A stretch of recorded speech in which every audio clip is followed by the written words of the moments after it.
حضرت ادریس علیہ السلام کے زمانے میں لوگ بہت بد عمل ہو گئے تھے اور فرشتوں نے بارگاہ الہی میں عرض کی کہ انسان بہت بدکار ہے، یہ تیری خلافت کے لائق نہیں ہے، اس لیے انسان کو منصب خلافت سے ہٹا دیا جائے۔ اللہ پاک کا ارشاد ہوا کہ انسان میں غصہ اور شہوت ہے جس کی وجہ سے وہ زیادہ گناہ کرتا ہے، اگر یہ چیزیں فرشتوں کو دے دی جائیں تو وہ بھی گناہ گار ہو جائیں گے۔ فرشتوں نے کہا ہم تو کبھی بھی گناہ کے قریب نہیں جائیں گے، واہ کتنا ہی غصہ اور شہوت ہو۔ حکم ربی ہوا اچھا تم فرشتے اپنی جماعت میں سے 2 فرشتے چن لو جو تمہارے خیال میں سب سے زیادہ پرہیزگار ہو، پھر انہیں غصہ اور شہوت دے کر دنیا میں بھیجا جائے گا تاکہ انہیں آزمایا جا سکے۔ چنانچہ ہاروت اور ماروت جو بہت پرہیزگار فرشتے تھے منتخب ہو گئے، انہیں غصہ اور شہوت دے کر شہر بابل میں اتار دیا گیا اور کہا گیا کہ تم دونوں قاضی بن کر لوگوں کے درمیان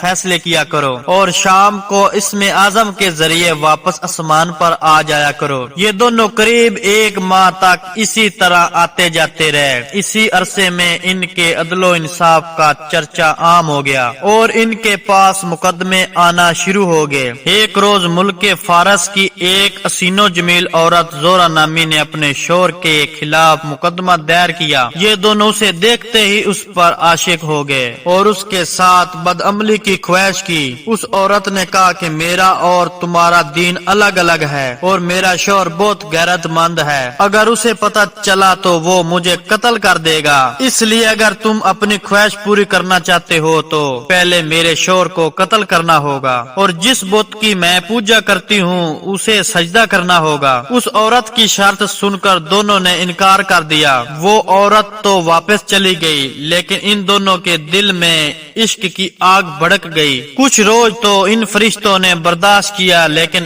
ایک روز مجبور ہو کر اس عورت کو ملاقات کے لیے پیغام بھجوایا۔ اس نے فوراً ان دونوں کو ملنے کے لیے بلا لیا۔ جب یہ دونوں وہاں پہنچے تو وہ خوب بناؤ سنگار کر کے بیٹھی تھی۔ اس نے کہا کہ مجھے پتا چلا ہے کہ تم دونوں اسم اعظم جانتے ہو، تو اپنی خواہش کے اصول کے لیے یا تو مجھے اسم اعظم بتا دو یا پھر اس بت کو سجدہ کرو یا میرے شوہر کو قتل کرو یا پھر شراب پی لو۔ دونوں فرشتوں نے سوچا کہ اسم اعظم تو اسرار الہی ہے، اسے فاش نہیں کیا جا سکتا، اسی طرح بت کو سجدہ کرنا یا کسی کو قتل کرنا بھی کبیرہ گناہ ہے، اس لیے چلو شراب لاؤ ہم شراب پی لیتے ہیں۔ جب وہ دونوں شراب پی کر مست ہو گئے تو اس عورت نے ان دونوں سے بت کو سجدہ بھی کروا لیا، اپنے شوہر کو بھی قتل کروا لیا اور اسم اعظم معلوم کر کے صورت بدل کر آسمان پر پہنچ گئی اور حق تعالیٰ نے اس کی روح کو زورا ستارے سے متصل کر دیا۔